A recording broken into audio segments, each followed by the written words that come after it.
Okay, we're here for the final episode of the OTTRED Spotlight Series, sponsored kindly by Bedrock, with the CEO of Bedrock, Jonas Engwall. Jonas, it's great to meet you. Yeah, pleased to be here. Thanks for having me. Pleasure. How's the show been for you so far? Good. I think it's been busy. Lots of activity. People seem to like our booth, so it's all good. Yeah, I think the reaction's been great. Yeah, and I love to have you guys here, so it's awesome. A bit of activity. It's been fun to be here. Intellectually, trying to stay ahead of the subject matter experts that we've had at this table has been challenging for me, but I just made sure that I got early nights ready for the next day. I think that's a good... that's the trick, huh? That's the trick. Yeah. Jonas, I'd love to start with the opportunity for people who are listening and watching to just get the opportunity to know a little bit more about you. I mean, clearly you're the CEO of Bedrock. Everyone knows that, a lot of the kind of peer group that you've got within the industry, but who's the guy behind the job title? Who's the guy behind the job title? Basic stuff. I'll tell you basic stuff. I'm Swedish. I've been in this industry. I've been in tech industry starting around 99, I think it was. Yeah. And then I pivoted into media. And now it's a perfect mix because now it's all migrating into the middle. It's a mishmash. So much convergence. Yeah, exactly. So I've been doing this for quite some time. I've actually been outside of Sweden for more than 20 years, I think. I lived in 10 different countries, lived and or worked in 10 different countries, including Asia, and now I'm back to Europe for the last 4 years and doing Bedrock, basically. Right. Where was your favorite place to live? I've been very lucky because pretty much, with one exception, I pretty much prefer the place I'm living in now, so to speak, or the current. Okay. So I loved Singapore when I lived in Singapore. Yeah. Now I'm back to Europe. I really love being back here. I mean, I could go to Singapore again, but I'm super happy to be back. So I don't know, difficult to say, but you're in a happy place. I'm in a happy place. I lived in London, was awesome. Yeah, great city. When I was younger, and it's all about where you are in life, etc. Whereabouts in Sweden are you from? Stockholm. Okay. Yeah. I spent 3 years in Gothenburg, so. Oh wow, there you go. Yeah, I know the train across town. Okay. Stockholm's a fantastic city as well. Love Stockholm. Gothenburg is nice. Lots of nice people actually. Yeah. The one that kills me in Sweden is the weather and the lack of sun. Yeah, but in the summer you get the opposite you get too much instead. I mean, all night long. The midnight summer really messed with my head the first time I experienced it. But I got to know the avenue really well in Gothenburg. And you've done some midsummer parties then? Yeah, I've done some cool stuff and out on the islands, going to the. It's pretty cool actually. Really the singing and the drinking is a Swedish tradition. I wish I could say I remembered it, but that's probably a good sign that I don't. It was a good night. You had a good time. Let's talk a little bit about the business. Yeah, Jonas. Sure. So, what's your current view of the market? It's been an interesting year from a macroeconomic perspective. Yeah. How's it been for you, and what do you foresee for the rest of the calendar year? So obviously, the market is pretty tough for most people. For us particularly, I think that people are being forced to think about the basics and the reality, and I think not so long ago, 2 years ago, money was for free, especially if you said that you're going to spend it on streaming, go do wherever you want, no one is going to ask questions. I think nowadays, and when we formed Bedrock in 2019, it's formed on top of a company that's been around for a long time, 15 years. Yeah. But when we formed Bedrock, we were foreseeing a little bit and saying everyone is not going to be able to spend the amount of money that you need to spend on streaming to be, on the right level. Yeah. And I think that's becoming more reality now with the economical downturn. So it's a tough environment, but it's forcing people to ask some, awkward questions, but it's needed to get the business to where it needs to be, basically. Yeah. So it's tough, but I think it's really good for us because it's driving people to think about topics that we can help them with. Yeah. You've got a really interesting philosophy, Jonas, when it comes to what constitutes the competitive horizon, the philosophy you've got on the spirit of the way you engender a community with your customers. Yeah. Unpack that a little bit for us. Let's start with, what constitutes a competitive horizon for you, because it's a bit unconventional. Yeah. We look at things slightly differently, and I guess that's partly because where we come from. We are not a tech vendor. We emphasize that a lot. the way we work with our let's say customers, if you will, partners, we almost look at it as a exclusive streaming club. We only work with certain types of, basically, typically leading market leaders in the respective countries, really strong media companies, broadcasters, content owners, who are really serious about streaming, who want to pivot and continue to play a really important role in the streaming future. That's where we have a very good fit. So we have those guys around the table. Obviously there's a platform, there's tech, but there's a lot more. We bring that community. People can learn from each other, then via us or between each other.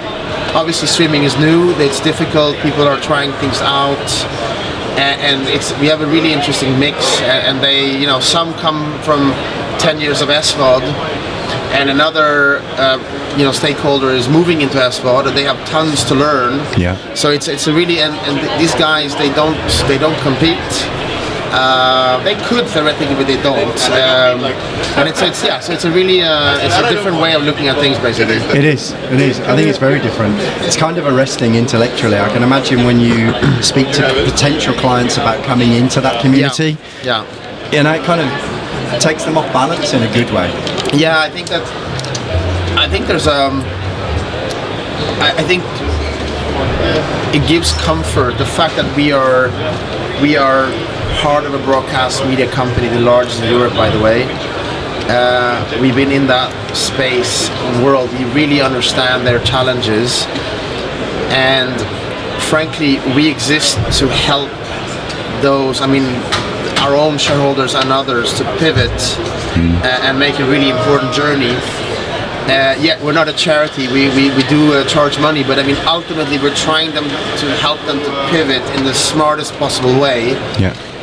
We're not here to kind of maximize and generate lots of fees and make streaming really expensive for them. The other way around, actually. Yeah. We want to try to do this in a very foreseeable. They have a clear view on their costs for the next 5 years. It's not inexpensive, but I would say it's a very, very. They get a lot of value for the money. Yeah. It's just a slightly different approach than others. We want to avoid this. The typical vendor approach is, okay, give me your requirements. You hand over the requirements. You tell them what it costs. Yeah. The problem with that is when you give the requirements, they're already outdated. Well, it strikes me as a bit differentiated as well, Jonas, because instead of selling on functionality, it's selling on this community spirit and the fact that you're part of something that's growing organically in value all of the time. Exactly. So basically what we promise, and we look at a little bit of the basics, right? We look at, yes, you operate in a country in Europe. Yes, you used to be in a market with 2, 3, 4 other players that you kind of saw as your competition. Today you have global streaming platforms. All your users will have a Netflix, Spotify, whatever account. Yeah. There's effectively a global streaming standard that you are expecting to fulfill. What we promise is we will follow this standard. We basically promise to be on par with global giants, or better whenever we can.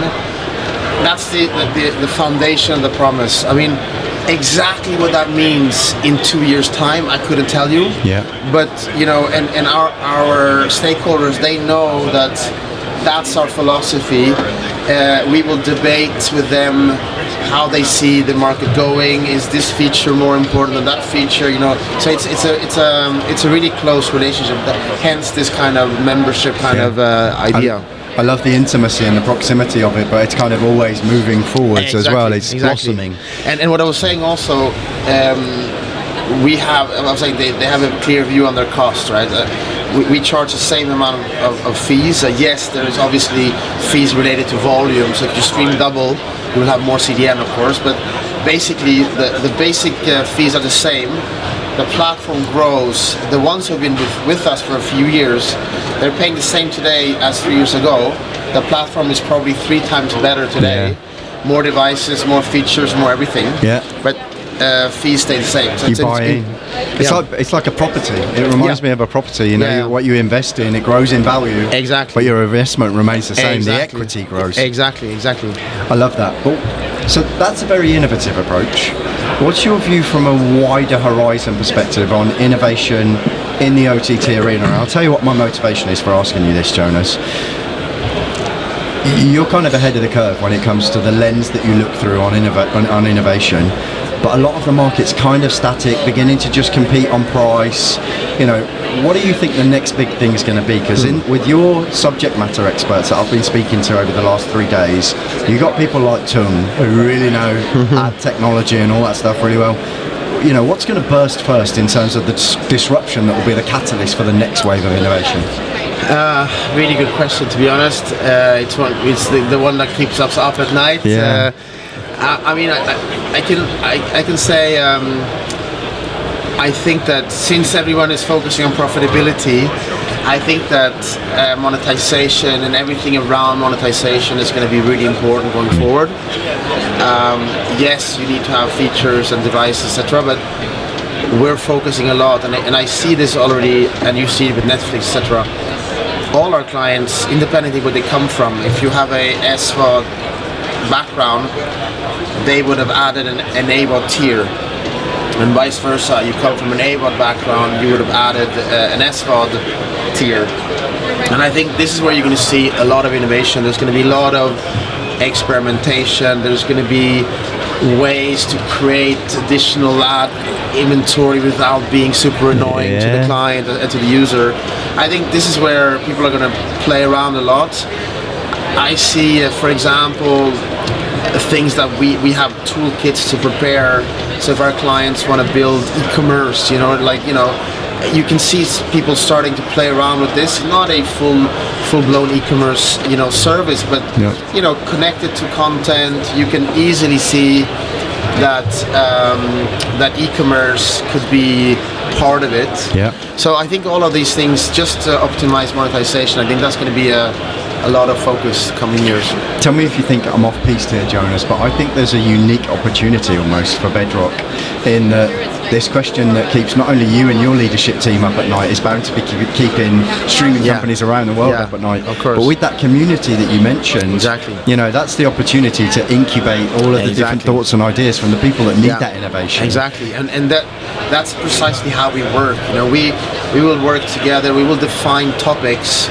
Okay, so where do we want to, let's say, in what direction are we going to try to innovate? And we will then, we will talk to our stakeholders. We will invite experts from their organizations with ours, and we'll do think tanks. We will debate. We will, depending on the topic, it will sometimes it's a little bit easier to innovate. Sometimes it's really complex, but we spend a lot of time working. And sometimes everyone wants to be part of it. That's fine. Sometimes you have a clear, kind of natural leader within the group, and they will be part with us. And it depends on the topic, but it's a really interesting way to get your, brain waves flowing, right, and finding these interesting solutions, because we're doing it in this group spirit. It feels to me, Jonas, like you very naturally take to this highly collaborative way of being, just beyond your own borders in terms of your colleague footprint, but within your client base as well. If we look within the business for a second, how's the business doing in terms of where you want it to be, culture, technology, performance? So, it's a moving target, right? So you're always trying to become better. I think we've done an enormous journey. We started with a company that had an enormous amount of AVOD experience, and we actually ramped up on our SVOD experience. And so we were playing a bit of a catch-up for a while. And now it's really interesting, because now when we sit with our clients, of course there's always going to be another feature, there's always going to be another thing. But now it's interesting, now we're really into nitty-gritty. Can we make this thing, instead of taking half a second, can it take which is nice, because then that you're at a pretty good level when you're having those debates with your clients, right? And so I see that this device, can we can we optimize this little thing Yeah. here? You know, that's an awesome place to be. It is. You're looking for the 1%. Yeah, exactly. Yeah. And I mean, again, we always try to improve. We always try, and we're constantly trying to challenge ourselves. I mean, it's the one thing I really push. I said, you know, don't ever become complacent. It's great, we moved from here to this place. Now let's challenge this. Let's see what we can change. Let's see what we can improve. Let's reorganize ourselves. Let's try something else. You know, constantly push people. Yeah. Because if we don't, someone else is gonna do it for us, right? 100%. So that's, Jonas, I'm gonna wrap up with a more personal question, if you don't mind. Yeah. But if you could give some advice to the younger you, what would it be? That's a really good question. I think it would be, I think that probably the best advice I give to myself, younger, or anybody else, keep the grit going. As in, what's gonna make you succeed is perseverance. You know, you can be really smart, you can be very strategic, but ultimately, perseverance and grit is what's gonna set you apart from anybody else. Just keep at it. Don't give up. Just keep, whatever direction you see in front of you. Just keep going. That's probably the one thing I would say. Brilliant. Jonas Engwall, it's been a pleasure to speak to you. Thank you so much for being a guest Thanks for on the having me. OTTRED Spotlight podcast and letting me host these podcasts from your fantastic stand at IBC 2023. Pleasure. Thank you.